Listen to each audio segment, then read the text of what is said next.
Hello, hello, hello. Welcome to this episode of the Sanibel Captiva Guide. I would like to welcome our special guest, Chris Wittman.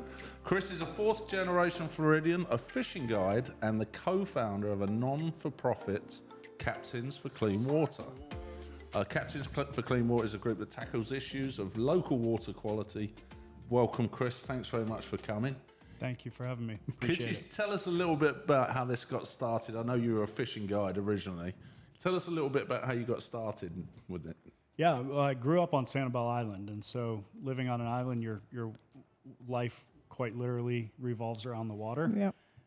And so it was very natural for me to become a fishing guide and want to share what I loved about my home with other people and build a career and make a living sharing those experiences. And so in 99, I became a fishing guide and did that for several years. And throughout my life growing up and throughout my career as a fishing guide, I noticed the impacts of water quality to our community directly as a fishing guide to the quality of fishing, but also just to the tourism industry, the hospitality industry, the everyday people. When we had water quality issues and big red tide blooms or habitat loss, it impacted us directly. And I think that you're not alone there. We're photographers on the island, have been for 25 years. Restaurants, all the small businesses were affected by water quality in one way or another, whether it was through red tide, whether it was through many different things. And we've all felt the pain of that. So what for people that are out of the area and may not, I mean, obviously the Captains for Clean Water is a very respected and well known from kids all the way up, which I love. We have younger children. Max is 24, but always rocking the hats. Yeah, that's what I think. always on the Christmas list of the Captains for Clean Water hats. That's exactly, which I think is amazing. But so tell us a little bit about where have the problems come from? What are the problems, and how do we go about fixing them?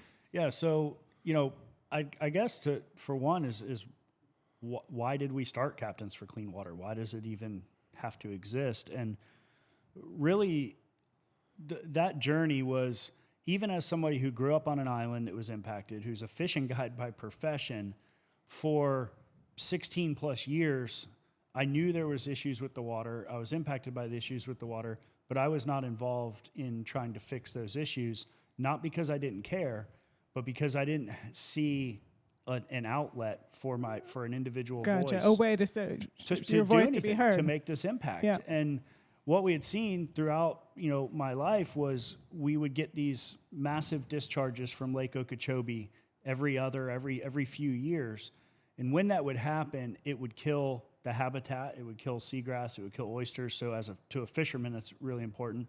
But it also did other things. It fueled harmful algae blooms. When we would see those discharges, when we had a red tide bloom present, that red tide bloom would blow up to really unnatural proportions and last a lot longer. And as somebody whose profession is being dialed into the nuances of an ecosystem, it was very obvious that those discharges from Lake Okeechobee were making red tide blooms worse. And let's just rewind a bit in case you really are unfamiliar with the area. Lake Okeechobee is in the center of the state, and basically it's dammed off during the drier months, and that lake can fill from 12 to 16 feet.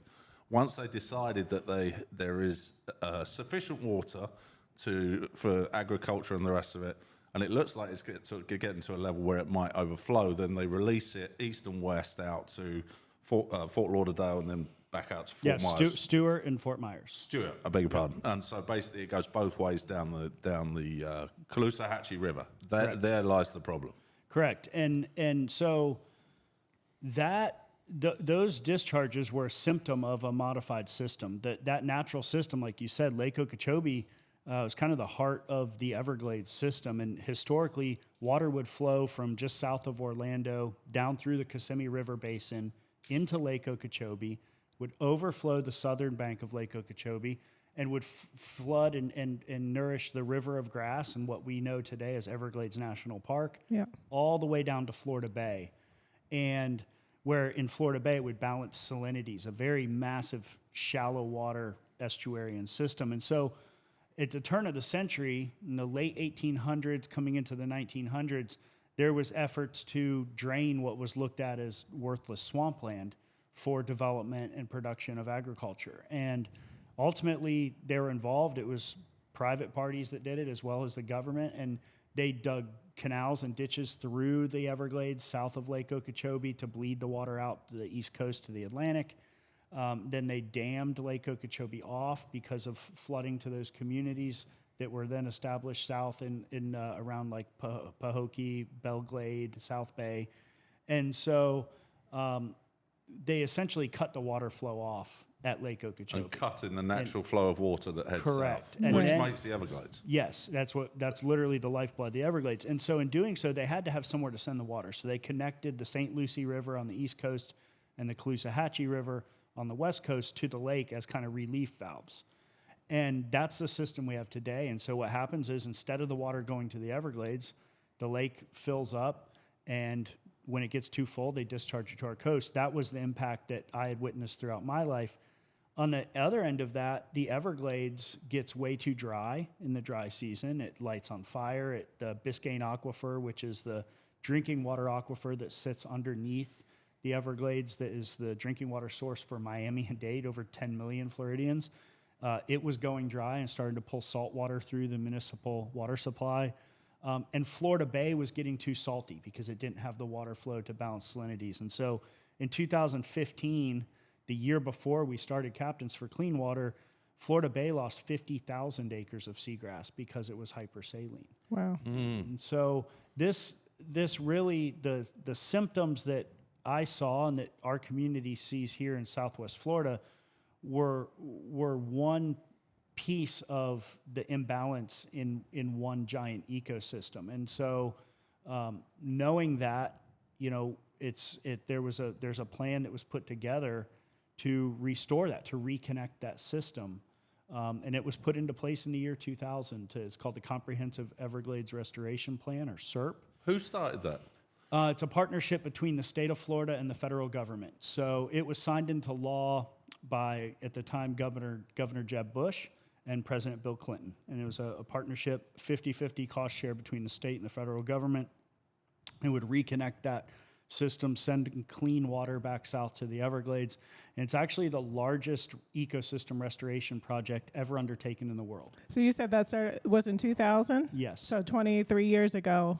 How's it been going? Well, when I started, Daniel and I, as fishing guides, started to realize in 2016 we had these massive discharges, and we realized that something had to change. We couldn't keep relying on a fishery and using a fishery that was in constant decline. And so we started looking into this, and to our surprise, this wasn't something where it was like, how do we fix this problem? There was a solution. Bunch of scientists and engineers and people got together and came up with this massive restoration project. So there's a solution to fix the problem, and it was estimated that it would take 30 years from 2000 until 2030 to complete this suite of 68 infrastructure projects. So it would basically reconnect that system, send water back south. And so in the year 2016, here we are, and we're getting these discharges, and we start looking into it. And to our surprise, of the 68 projects that make up CERP, not a single project had been completed. Wow, in 16 years. In 16 years. So and what was the reason? We're Do you at know? the halfway point, and not a single project. And so what we found out was the reason was there was no political will. The industrial sugar industry wanted to maintain the status quo. And why is that? I know everybody, the amount of big sugar, everybody talks about big sugar. What is big sugar, and why do they not want? Big sugar is essentially two big consolidated corporate interests that hold the majority of the sugar holdings south of Lake Okeechobee.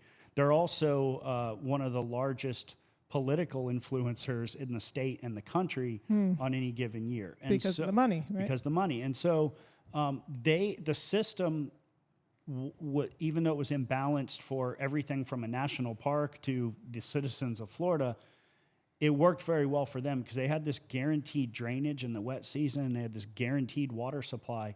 So instead of the lake being managed for the ecology of the lake and for the ecosystem and sending water to the Everglades when it was needed. It was being treated almost like a reservoir. So reservoir, you want to hold water in it, you want it to be full all the time. And through their political influence, that's the system they had. That's the kind of the status quo that we have today. The thing there was, the reason Everglades restoration had delayed was they just had political influence to kind of slow those projects, basically not fund those projects. Oh, okay. Or insignificant funding to ancillary projects. Right. And so the real big critical projects that would get water moving back south had literally just sat in the integrated delivery schedule with no action for 16 years. Now, will they still be able to operate the Big Yes. Sugar with the flows? They will, but they're just accustomed to this perfect guarantee above guarantees that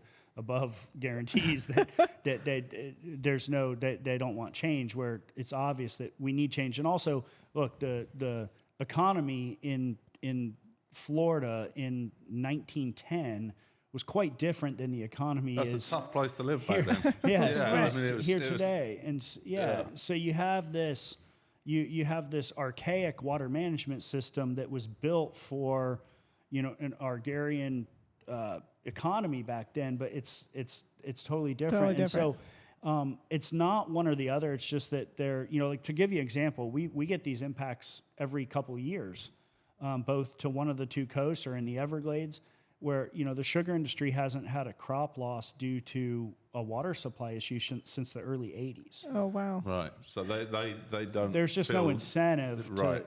So anyway, Everglades restoration will restore the flow of water and still provide the water to For water use. agriculture. Yeah, it does both, but they just don't want that change. And so the reason that to your question, why were we 16 years in? Yeah. Was just there was a lack of political will because they were only getting influence by the sugar industry on this topic, and the people like myself who live on the water weren't but little pieces of the puzzle. Little pieces, and so the policymakers and the water managers weren't hearing from people like myself, people like citizens, and it's obvious why. I mean, you have two consolidated industry of two big, massive corporations that put hundreds of millions of dollars into a political system. Pretty easy for them to get their voice heard on what they want. Mm-hmm. But individual stakeholders, residents, business owners in the hospitality industry, tourism industry, the real estate industry. It's crazy when the combined power of those people. We're literally sitting right now 50 yards from the Caloosahatchee River. Yeah. Like, to say we're not affected when there's a red tide. Right. Like, literally, we're sitting in a home where you can get your eyes affected. And that's times thousands down this river. Hundreds of thousands. Hundreds of thousands. Yeah. And so that was the missing link. The reason, that there was this one-sided water management was all of the stakeholders that are these little independent people and citizens and business owners, they didn't really, like myself, they were impacted. They cared. They knew that there was something wrong. Right. But like myself, they didn't have a way to make their voice heard. And so that's why Captains for Clean Water, that's why we founded the organization. We realized that was the void. There was science that said this is how we fix the problem. There was a plan put together to do it. It's just that plan wasn't being executed because of that. And so we figured that if we could get the people impacted, the stakeholders impacted, and give them a united voice and educate them on what was happening, why it was happening, and then why their voice was critical to seeing progress. If we could educate those people, they would then be more likely to use their voice, and we could provide a conduit for them to use That's their awesome. voice. Did you Absolutely ever fantastic. imagine when you started this that many years ago that it would turn into what it has today? No, I mean, when we started, it wasn't like, hey, you know what? Let's give up our dream job and Well, go back. Start to an that. How was it? organization. It was Daniel, wasn't it? Yeah, it was- Tell us how you two started it. Yeah, it was Daniel and I, and at that point in time, like I said, I was in my 16th year of guiding, and Daniel was relatively new into How the did industry. you know Daniel? As a fishing guide? So He you was guys all kind of know each other, He right? was the next up. He was kind of the next generation of guide coming up. I think it was probably his 4th or 5th year as a guide, and he called me when this was going on, and we had interactions just as fishing guides on around the boat ramp and stuff. And he called me and was like, something's got to be done here, or we're in trouble. And I walked away from a full ride scholarship to be a fishing guide. That's right. I read that on your website that he actually had a full ride to college. Yeah.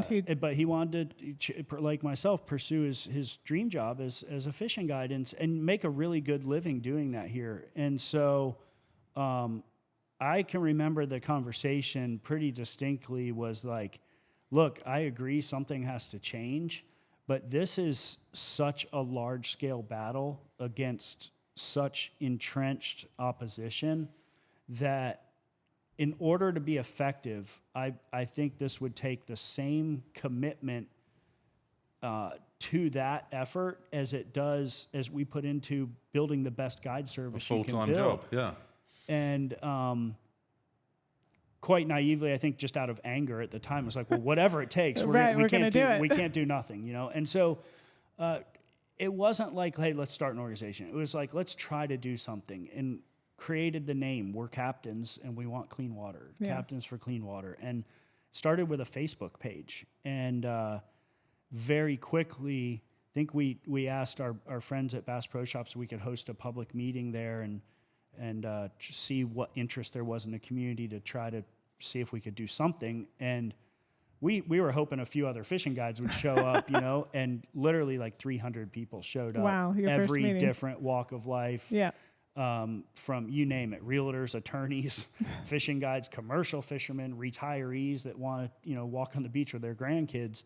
All the news agencies showed up, and that was kind of like, okay, there's momentum here. Yeah. We just need to get everybody together. Yes, everybody wants to see change, and they just need a hub to create change through. And so now you've gone from meeting at Bass Pro, now you're actually going to Washington D.C. and actually. Yeah, organization will be 8 years old in February, and so in a few months, and it's grown significantly. We have a proven track record now of just how effective filling that void of the public voice has been. Mm-hmm. From the year we started with Senate Bill 10 that we got passed, which was to fund the construction of the EAA reservoir, which is kind of the heart of Everglades restoration. It's a reservoir larger than Manhattan, 16,500 acres. Wow. That will take Lake Okeechobee's polluted water, take it into the reservoir, clean it through a man-made filter marsh, and then send that water south to the Everglades so it reduces the discharges and provides clean water back to the Everglades and Florida Bay. Why is it polluted? One sec, Laurie. We started at the beginning, now let's fast forward to today. You've got like a who's who on the directors board now. You've got politicians, you've got Porter Goss on there, you've got a boat manufacturer, you've got attorneys, doctors. I mean, it really has gone across the board as far as the outreach has gone, and now you've got employees a part of that. I mean, it's gone into a huge organisation compared to what it was in such a short time. Yeah, it is, and we're still in the world of NGOs. We're still small, but we have 22 employees. We have very tactfully and strategically built out our staff. We realize that we're playing chess here against, a corporate interest that's got massive federal subsidies that, and so they have teams of lawyers and PR people. And so if we're going to be effective in that arena at a state level and a federal level, we've got to build a very strategic team. And so that's what we've done from the primary role that we play is to educate people. People aren't going to get involved and use their voice if they don't understand an issue. And so advocacy for us starts with education. The outputs of the organization, which come from the amount of money we have and the size of our team, the more we can put out from the organization, the more we can engage people and educate people. That education ultimately results in advocacy and in empowering those people to use their voice. And then that is what creates the public pressure, which is kind of the currency that Captains for Clean Water can use to influence water policy. And so that's how we basically turn, the time, treasure, and talent of the organization into the people's voice, which is what creates the political will to affect policy. Awesome. So, so achievements so far. Where are we at? Have we undone some of that lack of work, that lack of mobility over the first 16 years? So, kind of, we can walk through that in like a timeline of the organization Yeah, when it let's do happened. that. But 2016 was that EAA reservoir funding, Senate Bill 10. When it was filed, it was thought that this is too politically challenging. It'll never pass. The people used their voice. We activated the public, and it did pass, and it passed at such a high margin that it was veto-proof. And so that project started rolling forward as far as design and looking at funding. Then we ran into an issue at the Water Management District, which is the state agency in charge of Everglades restoration. So you mentioned it was a partnership. You got the Army Corps of Engineers on the federal side and the South Florida Water Management District on the state side. And so that years of political influence by the sugar industry, the governing board that governs that agency was acting more on the behalf of the sugar industry than they were the citizens and Everglades that their agency was literally created to restore. And so that EAA reservoir was getting ready they're looking, okay, we need to look where we're going to build this. They identified that there's 16,500 acres of land in the bottom of the Everglades agricultural area that is owned by the state of Florida. It's owned by taxpayers, and it's being leased to the sugar industry to grow sugar on. Oh, and, wow. you're talking about 16,500 acres out of 600,000, so it's a little piece. Okay. But here, this taxpayer-owned land, they identified this is where we can build this reservoir. And the leases on that land were set to expire the following spring. And so here we were, I think it was in November. I believe it was November of 2017. It's the dates all kind of put together for me. But here we are in November, and those leases are set to expire in January. Okay, so perfect, right? We can wait, get the ball rolling. Let those leases expire, not renew them, and then that's a place they can start building a reservoir. So November, all of a sudden, we're going over to the Water Management District. Actually, I don't think we were even going to go to the monthly meeting because there wasn't anything significant on the agenda. And our policy director called Daniel and I at like 9:30 at night and said they just added an agenda item to the agenda At the last minute. That is to renew these leases Really? on that land. And so the impact that would have on that project was unknown, right? I mean, would it be tied up in litigation for decades now because it would delay that construction because now the leases have been renewed, and what does it take to break the leases? Would it cost the taxpayers more money to break those leases? And so we said, okay, we'll come over in the morning, which looking back was even a violation just in the amount of time that they did public notice wasn't adequate. So we're driving over to West Palm Beach, and we get about halfway there. We're literally in the middle of the sugar fields crossing the state, and got a call and said they moved the meeting to Miami. Really? And so we made it there, and we testified. At the time, Governor DeSantis was governor-elect, so he had won but wasn't in office yet. He had a congressman from the East Coast that he knew from Congress, Brian Mast, who his district was affected by this as well, come and speak on behalf of Governor-elect DeSantis. And everybody asked, just postpone the vote. So we've got several months here before you'd have to make this decision. Let us review what the terms of this would be.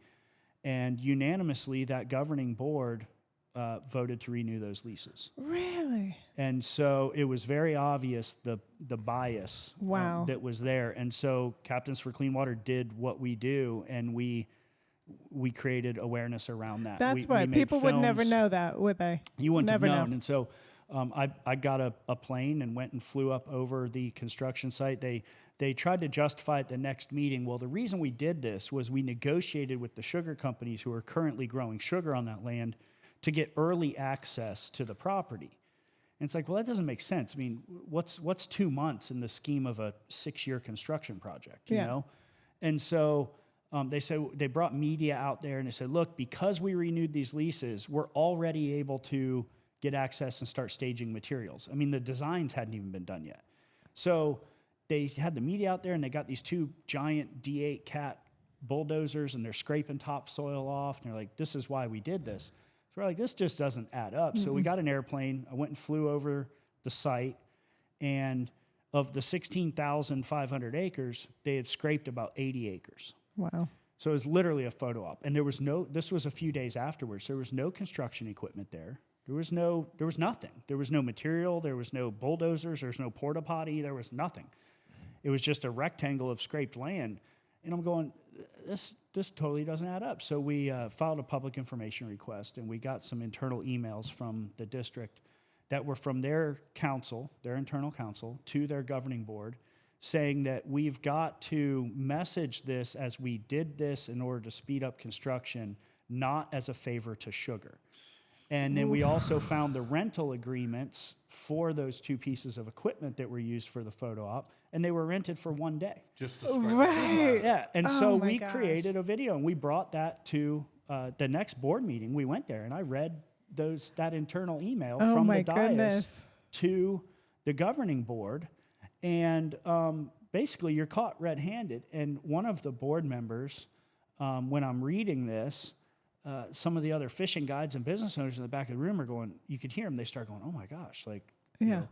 And she referred to them as the peanut gallery. And so if the peanut gallery could keep it down. You're kidding. And so we made a video about it. We embraced the title. We made shirts, said proud member of the peanut gallery, and stickers. And we made a film showing a window into those 60 days or whatever it was. And it shined such a spotlight on the issues within that agency that were hindering Everglades restoration progress, that when Governor DeSantis came into office, in his first 48 hours of office, he demanded the resignation of the entire governing board. I was going to ask you if any of those people are still there. No, they're not. Thank- And the chairman of that board now is also the treasurer of Captains for Clean Water, which is Chauncey Goss. No That way. is awesome. Oh, that's awesome. So that was our second, first was getting that reservoir project passed. The second was getting that agency with a course correction, with a new governing board.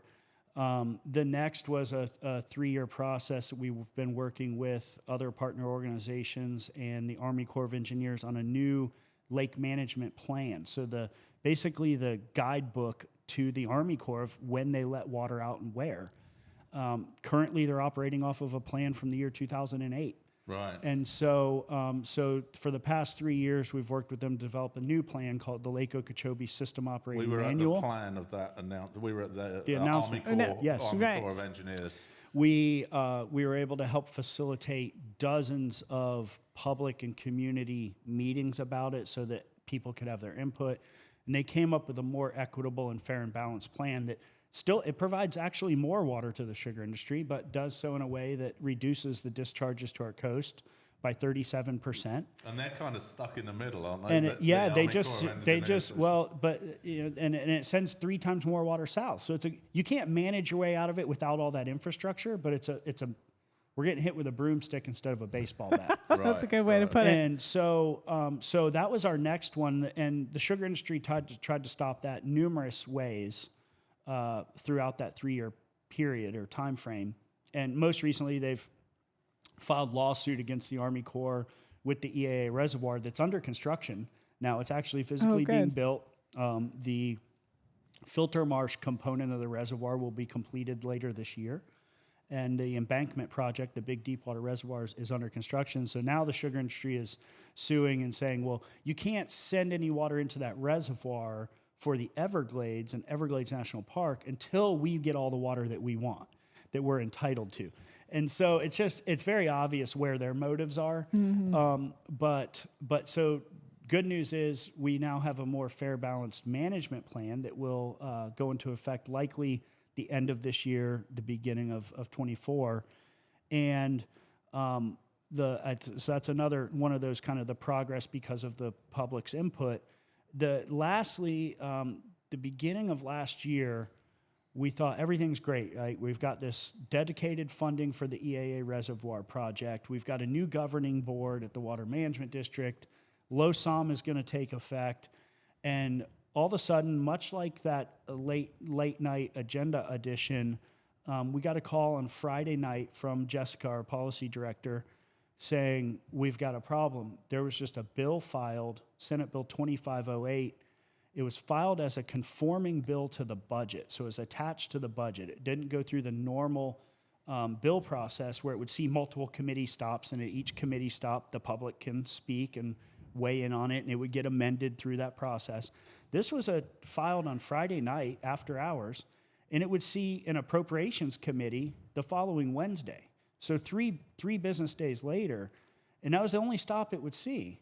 And it was attached to the budget. So we looked into it. We got with policy experts, and over the course of that weekend, and we figured out this bill had a lot of impacts. One, it would take the dedicated funding for that reservoir that we fought so hard for, and it would make it available to other projects. So it would defund it by spending the money on other things. Oh, jeez. It took the rule-making ability of the governing board of the Water Management District, who we have a great board in place now, and it would make it where their rule-making ability had to be approved by the Florida legislature.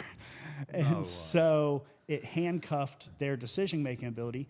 And then it took and basically tried to input a legal language called the savings clause into LOSOM, saying that you had to give Sugar all their water that they had consumptive use appropriations or permits for before we would send water to the Everglades. So basically putting you back so to square one. So you're basically prioritizing a private company over a national park, over the Right. ecosystem, over the tourism industry, over the community, over drinking water. It didn't make sense. And so this bill, And for sugar, which is so bad for which is terrible for you, right? And they're subsidized companies. They literally get taxpayer dollars. It just doesn't make sense. And so we realized this, and on top of all that, it was attached to the governor's budget, meaning he couldn't veto the bill without vetoing the budget, which would also defund these projects. And so we rang the alarm bells. As one of our captains says, we lit the bat symbol. And we got hundreds of fishing guides to walk away from their days on the water from as far away as Key West and go to Tallahassee with a couple of days' notice. Hundreds of people show up and testified before that Senate committee, and basically, they were belittled. They were told they didn't know what they were talking about, that they didn't understand policy language, that if they hadn't read the entire bill themselves, that they shouldn't be speaking on it. And basically, you know, a lot of them were cut from the 3 minutes you're allocated to speak down to 30 seconds. So you got people who drove overnight, walked away from $1,500 to $3,000 worth of charters to be there to speak for 3 minutes, and now you're cutting them down to 30 seconds, and it was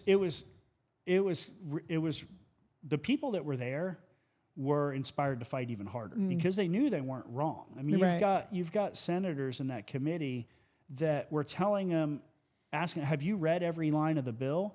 It's like, well, those senators don't read every line of the 3,000 bills that they vote on. Their staff reads it and says, this is the impact of the bill. Right. And we had policy experts read it and say, this is the impact of the bill. And those guides say, well, this is going to impact me negatively. I don't want to see this passed. Right. And so you had this bill. It was pushed through by the Senate president.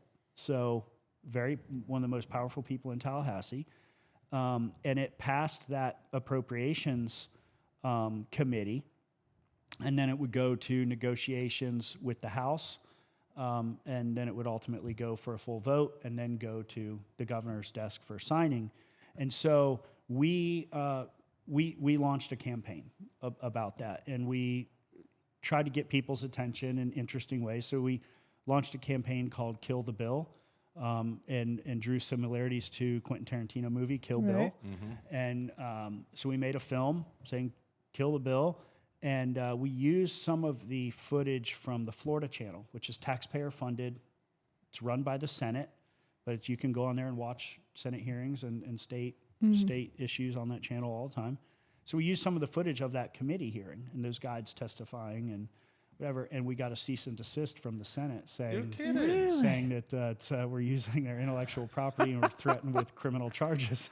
My goodness. And so they demanded. Public domain, no? Yeah, right, should be. So they demanded we take the film down. So we talked to our attorneys and talked to our board, and ultimately, fishing guides, we're pretty salty. We don't like to be. We're not intimidated easily, and so we did what we thought was a logical thing. We made Kill Bill Volume 2, and shined an even bigger spotlight on it. And so it created public outcry, not just in Florida but across the country.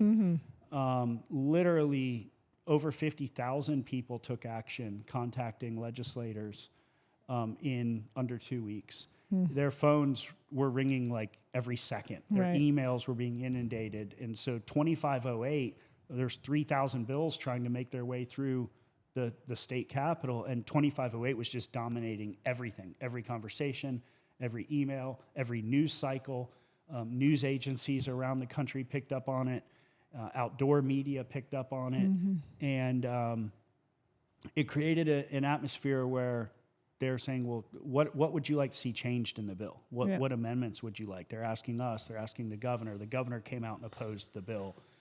And, obviously he had made Everglades restoration a priority. And so this threatened all of that and all that progress. And so we said, look, we don't want anything in the bill. The bill's terrible. We don't want Get rid of it. kind of a bad bill. Like, we just don't want the bill. Yeah. And so we wouldn't negotiate. And the governor said, look, you're holding my budget hostage. That's a hostile action that you're taking with this bill instead of going through a normal process. I'm not going to negotiate with you on this bill when you're holding my entire budget hostage.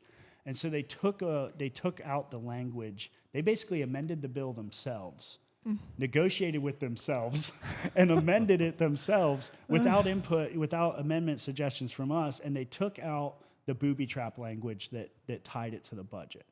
So at that point, the bill was still bad, but a lot of the really bad stuff was removed, but we still didn't like it, and even out of principle, it's like that's not how you represent the taxpayers. Right. And so we sat quiet on it.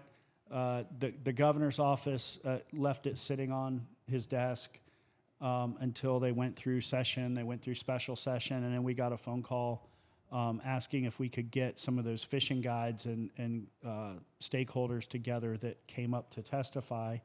And we got them together at Doc Ford's on Sanibel, and the governor came down, and surrounded by all those people, he vetoed the bill. That's No way, that's awesome. So, That's sick. That's really cool. So we have very strong proof of concept that void that existed for the first 16 years of Everglades restoration has been filled, and the filling of that void is resulting in record progress. And so today, as we sit here, over 55 of those 68 projects have either been completed, hit a major milestone in their construction, or started their construction. So. Yay! Awesome, That's amazing. Yeah, I'm that's so cool. That's so cool. Wow. And Thank you from all of it's the small business people, from all small business people on up. You guys have done amazing. It's the people that are doing it. We're just providing an outlet, but without the people using their voice and opportunities like this to educate and reach more people, we're still just two ticked off fishing guides with a dying fishery. So you talk about that. How can people get involved? What can they do? Yeah, the biggest thing that people can do is to get educated and get involved. So visit our website, captainsforcleanwater.org. Visit our social media channels. We've got all of them, even the ones I don't know about, like TikTok. Right. But the key is educate yourself on these issues and involve yourself. Add your name to that list. Sign up for our email list so that when we need you to use your voice, you can. Follow us on social so that you're educated as our very talented team that we've built over the years puts together all this educational content to keep you up to date on what's happening. They don't do it for their health. They do it to educate. So people to consume that information so that they know more about it. And in knowing more about it, you're going to talk to other people about it. And the key to us seeing this through to the finish line is to scale our efforts. Every time that we have a win, like 2508, the sugar industry regroups. they look back at that, they learn from it, they adapt, they put more resources into it, and they come back at us harder. Right. And so each one of those battles within this war for the water in the Everglades, our opposition gets stronger and more tactile. And so it's critical for us to scale our efforts as well. And so even just in respect to monitoring those late sort of backdoor build change opportunities, that takes somebody literally watching every day, constantly, doesn't it? Yeah. And then to activate tens of thousands of people on that and get them to go through and click a link to send an email. If they're not engaged and educated on how critical their singular voice is, they're not going to do it. Right. And if they don't you've do proved it, haven't you? If they don't do it, then and we have proof of concept now. We've seen and we know it works. And so now where we're at is we've built a model that's effective and that is working. How do we scale that model?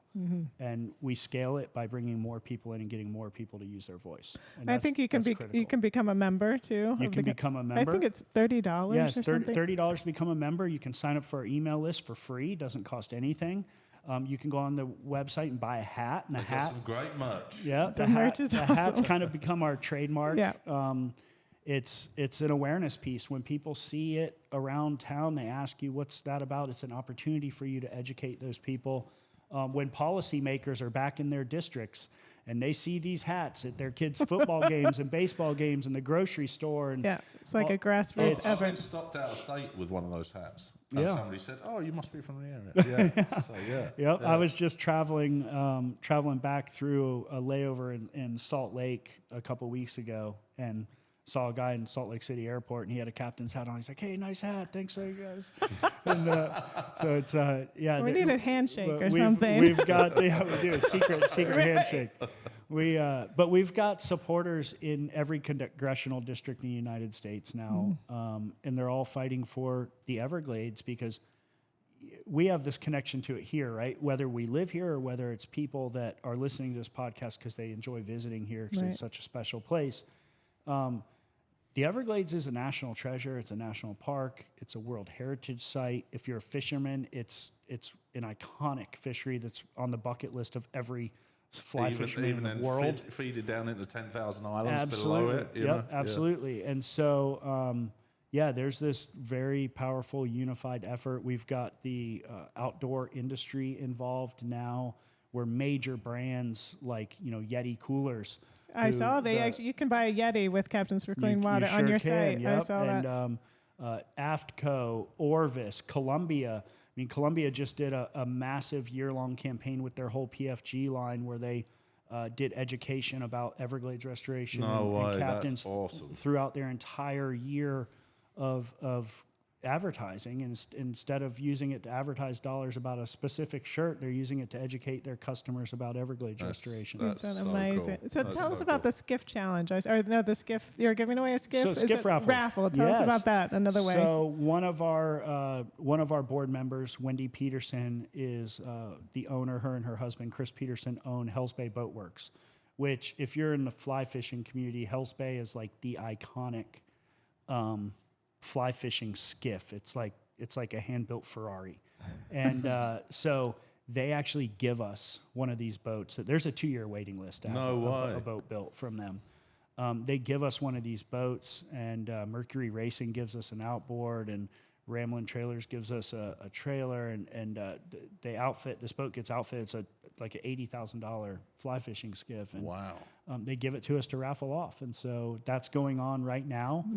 Those tickets, you can get them on our website, and the drawing for that is December 1st. And so it's a huge piece of how we fund the organization's educational efforts without it taking a lot of bandwidth from the organization. So we don't have a big fundraising staff, an event staff who's going out and putting on, a dozen banquets a year to raise money. Right, because those banquets are expensive. Those banquets are expensive, and they take man hours. So we want to spend our time and our man hours on education.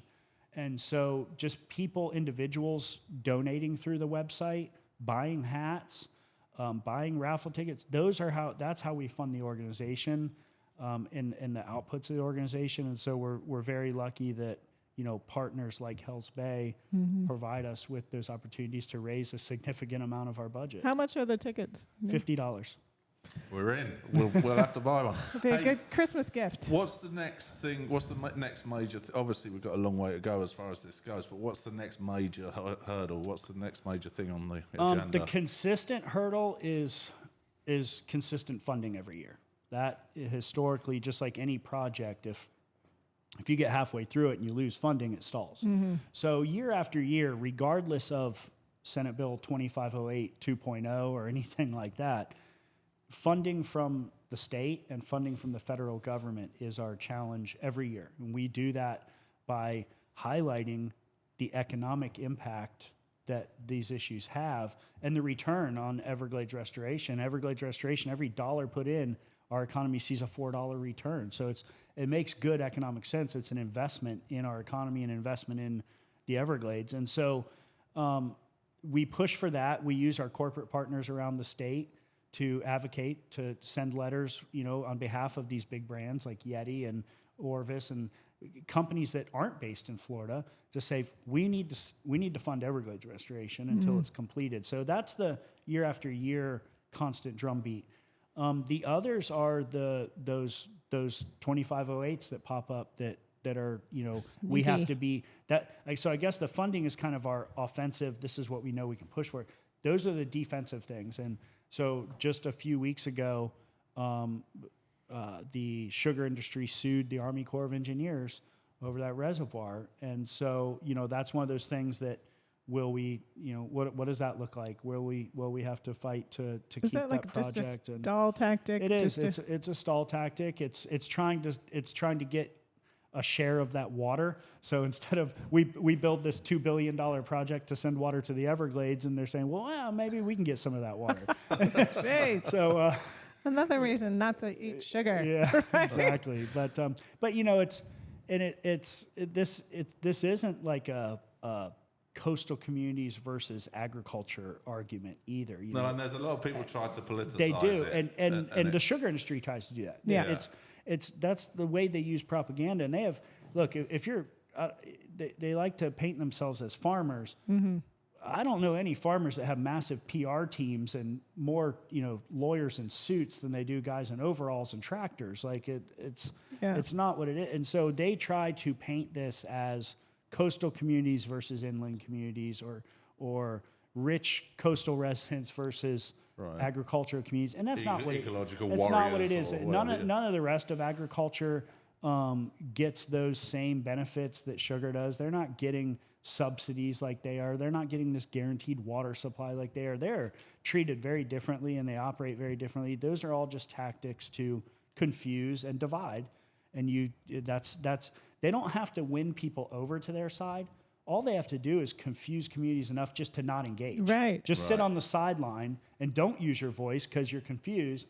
And I even heard they name their bills something that sounds like it's positive. Of course. Towards. Yeah, of course they do. Yeah, everybody it's like does the that. Everglades Protection Bill. Right. Which is really, and it's that's a totally death for them. to the Everglades. Right. Yeah. So. Jeez. Have you seen? Do you see these people in obviously out of? Yeah. We see their lobbyists more than you see them. Okay. They're probably flying around on a private jet, fishing some other area that's not impacted. But yeah, we do. We see them, see their lobbyists a lot when we're in. Look, in Tallahassee when we were fighting that Senate bill, they had over 72 lobbyists registered. That's you're not. A lot of people ask us, like, does Captains for Clean Water have a lobbyist? And it's like, no, we're not spending money on a lobbyist. What would one lobbyist do against 72? Against an Army, a lobbyist with a fat checkbook? It's oh my gosh. No, we don't. Then it's into a finance war. And we're not going to. You're not going to win that war. And so the power we have is the power of the public voice, and we activate that voice by educating them. Well, from somebody who's personally affected by it, we are forever in gratitude and sincerely behind your cause. It's a great cause, and I want to know, do you ever get to go fishing? Not nearly as much as I used to. Right. Yeah, I used to spend over 300 days a year on the water. Wow. And not so much. no, I'd be lucky if I fish a couple days a month now. Right. It's extra special though, isn't it? It is, and usually when I do, it's for work. It's getting outdoor media out there, or we'll get, there's a turnover at the Army Corps of Engineers every few years of the colonel in charge of Everglades Right. Well, they do restoration. 3 years. Yep, and so whenever there's a new colonel come in, we get that colonel out on the boat and show him why we care and how his decisions are going to impact our communities. And so usually it's something like that. But look, I have a baby boy son who turns 2 in November, and hopefully 16 years from now he can go enjoy the same fishery that I grew up enjoying. Yeah. Wow, that's awesome. I wrote a question down here, and it's probably kind of irrelevant, but were the rivers joined to Okeechobee, or were they naturally there? Was the Caloosahatchee joined, and was the Stewart rivers? St. Lucie. St. Lucie. They were artificially connected. They were. So our watershed over here would get some water from Lake Okeechobee when it would get real high and crest over. Historically, if you went up the Caloosahatchee River, which was not straight like it is now, it was very winding and meandering, there was actually waterfalls. Oh, really? Yeah. And So they came in and straightened it out, didn't They they? straightened it, and they connected it to the lake. How far of it was it connected? I mean, are we talking 10 miles, a mile? It's from, I don't know the actual mileage off the top of my head, but it was a couple of miles. Really? Yeah. Is the other coast affected the same as us? Yeah, very much so the same. They have a little bit smaller estuary system. The canal that goes out is a smaller canal. A lot of times what the sugar does too is they try to put out information to pit the East Coast against the West Coast, saying, oh, the West Coast gets more of the water because the East Coast has more rich people. And really it has to do with the fact that we have a bigger canal. Right. That's the reason. That's the reason. Yeah. It's a smaller Easier canal, to it's a smaller lose pipe. billions of gallons. It's a smaller pipe. They open the gates all the way on both of them. We're going to get more water. And and the other part of that is our river in the dry season needs some fresh water because our local watershed has been manipulated and drained. So where our water would normally mix between like downtown Fort Myers, when you get upriver from there, going up towards the trestles, towards I-75, that would be historically fresh water. And so you have freshwater tape grass and things like that. And what happens now is they would cut off the flow of water during the dry season. So salt water would come all the way up the river, all the way to the Franklin Locks, and you'd have salt water come all the way up, which would kill the freshwater grasses. And then in the wet season, you'd have fresh water that would get pushed in an envelope all the way outside of Sanibel Island. Right. And so that would kill all the saltwater grasses and oysters. And so you have this void in the river where nothing can live because it's too fresh or too salt. And so what we try to do with new water management is to keep that envelope of mixing zone in that area within the mouth of the river so that the freshwater grasses stay freshwater and the saltwater grasses stay brackish or salt. Fascinating. Well, thanks very much for taking the time. We've got a little bit of trivia here. Max is going to hit us with. I've got three trivia questions for us. I was never very good in school. So. Well, they're skewed towards your industry, so hopefully we can help you out. First question. This is a callback to the podcast. The answer's been said many times. Oh, jeez. Captains for Clean Water started in what year? I feel like I have an unfair advantage. We've only heard it 15 times in this episode, so Okay. if you were listening at all. This is the okay. This is warm. He's just We're just warming placating you up. us. Huh? Mom, you want to go first? I put 2008. Oh my God! I meant plus 8. Plus 8 is 20. Did you have your headphones off this whole podcast? I know you said it's only been going 8 years. 2016. Well, I but did 2016 terrible is math. I go on. I don't know, but the back of your paddle makes me want lunch. What is it? Show the camera. That was the last podcast. We did a podcast about with the And it Shell was, Club. $sand olive, but yeah. Okay. All right. That was all right. Can we do a redo? No, when you get one wrong, we have to do a redo. When I get one, I'm just a dumbass. There we go. Okay. All right, question number 2, another one that was answered in this Oh, podcast. jeez. Okeechobee water releases release west towards southwest Florida via the Caloosahatchee River and east towards Stewart via what? Oh, thank you. It was going to be a good question until Until I it was messed it answered. up. It was answered like 2 minutes ago. I thought we were going to make it through without all my questions being answered. I think I've got it wrong. I'd love it if you had. Come on. St. Lucy. Hey, Lucy I River. put St. John's. What's What? Larry, you have been in the same room, haven't you? St. John. St. John. I don't even know what that is. I'll tell you something interesting. St. John's is near Jacksonville. Okay, this is why. You're close. But I'll tell you an interesting factor on that. In 2018, when we had the water crisis here and we had blue-green algae in the river and red tide off our coast and a dead whale shark washed up on Sanibel Island, the Jacksonville government reported a 13% economic impact due to Southwest Florida water quality to that economy in Jacksonville. People were not coming to Florida in general because of the water quality here. And so the impact, you are impacted by Florida's water quality, whether you're directly impacted by the water itself or indirectly like that. And that's, a 13% economic decline during their tourism season because of our water here. We had a massive decline in business. What year was it? With the potential oil spill that happened. BP. Yeah. Nobody booked the year after. Exactly. There was no oil on our beaches. Not one drop. And it affected us massively. Yeah. The fact is, if people are going to spend, year or two saving up to go on vacation with their family, not taking a chance. They're not going to take the chance. They're going to go to, somewhere else. They'll go to the Bahamas. They'll go somewhere else. And that industry and those people coming here is the lifeblood of our economy here. Yeah. How has the hurricane affected? Has it affected anything with Captains for Clean Water or the? It's devastated our fishing guide community and our hospitality industry. Yeah. A lot of our donors who support the organization from Sanibel Island and Fort Myers Beach. Go on. And so they're worried about figuring out how to rebuild their homes and businesses. Right. So it's impacted, the organization financially, obviously, through those issues. But it's also, the people that are the most engaged are the people that are the most impacted in the community. And so it's a lot harder to ask somebody, to get in a van or a truck and drive to Tallahassee when they're trying to figure out how to Put rebuild food on the their table, life. even. Yeah, and so.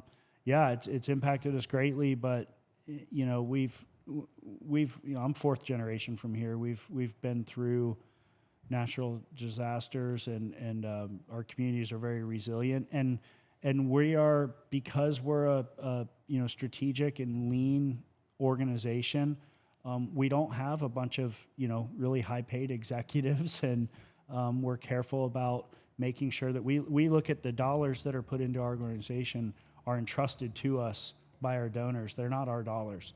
And so we're very careful about how we spend those resources. And because of that, the organization is fine, and we're still able to operate, and we're still able to push our mission forward. But yeah, it's impacted our communities drastically, and it'll be several years that we feel those impacts. Yeah, so here we're a year and a few months out from the hurricane, and we're definitely. Back in the house one of the things, hurricane relief is not our mission. But if you live here and you've grown up here, when a hurricane hits, if you're not impacted, or even if you are impacted, you go help others. And so our whole team pivoted and started. I was on boats within an hour of the eye wall passing, rescuing people out of their flooded homes, and our team on the East Coast and the Keys was bringing supplies over, and we were delivering supplies to the islands before the government was able to get supplies there. Our organization actually set up communications for the city of Sanibel. We brought Starlink over so they could communicate.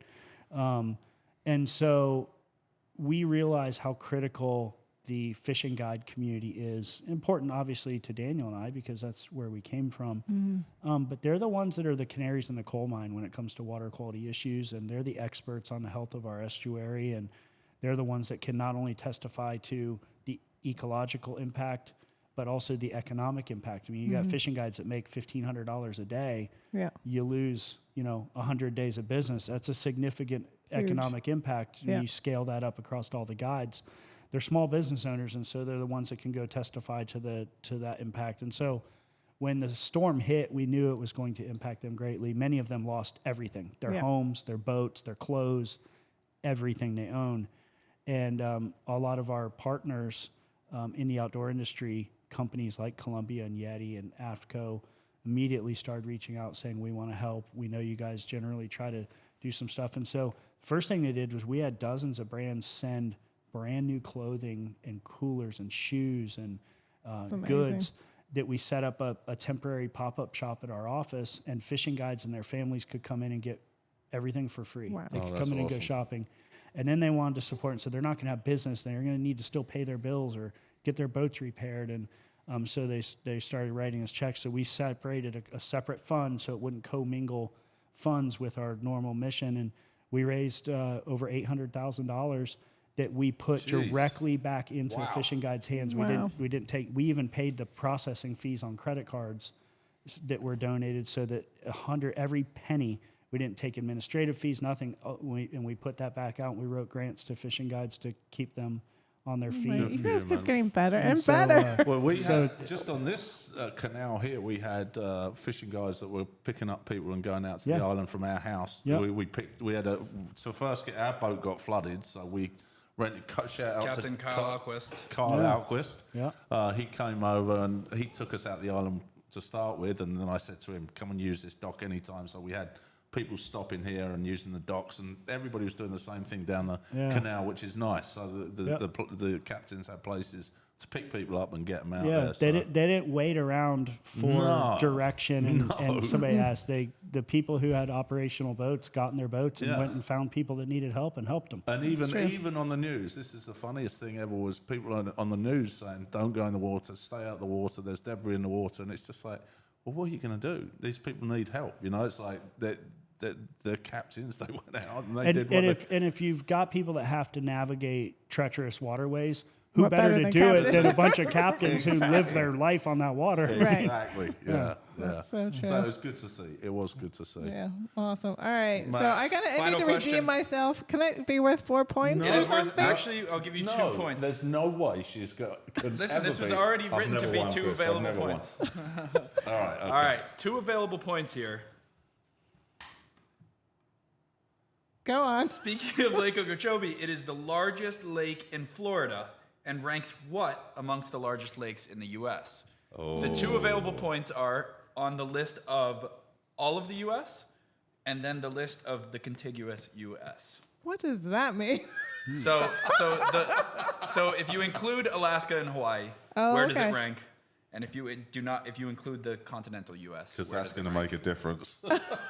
It does make a difference, actually. Well, quite a big one. For me, it wasn't. So the first one is contiguous with Alaska and Hawaii. Yeah, no, contiguous means not with Oh, Alaska not. and Hawaii. Okay. And then the second one is Sure. including Man, I don't know the answer to this. I could make an educated guess. So it is the biggest in Florida. Okay. And then where does it rank on the next 2 lists? If you include 48 contiguous United States. The first one, and then the second one, we all 50. Yep. Okay, got it. Okay. Is this a trick question? Nope. No, just a difficult one, Laurie. It's got 2 I'm points interested available. to see what this is. Yeah.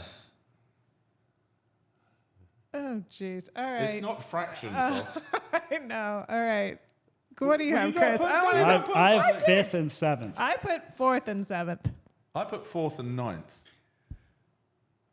Dad is the closest, so he gets the points on both, actually. So it is the second biggest in the contiguous United States, second only to Lake Michigan. Wow. So it is Wow, I bigger didn't know than the other Great Lakes. Great Lakes. Great Lakes. Wow. And then 10th in all 50. Wow. So I There's think there's a massive lot lakes of in Alaska. Yes. Yeah. Really? That's wild. Yeah, Lake Okeechobee, 730 square miles. Or over 730 square miles. Wow.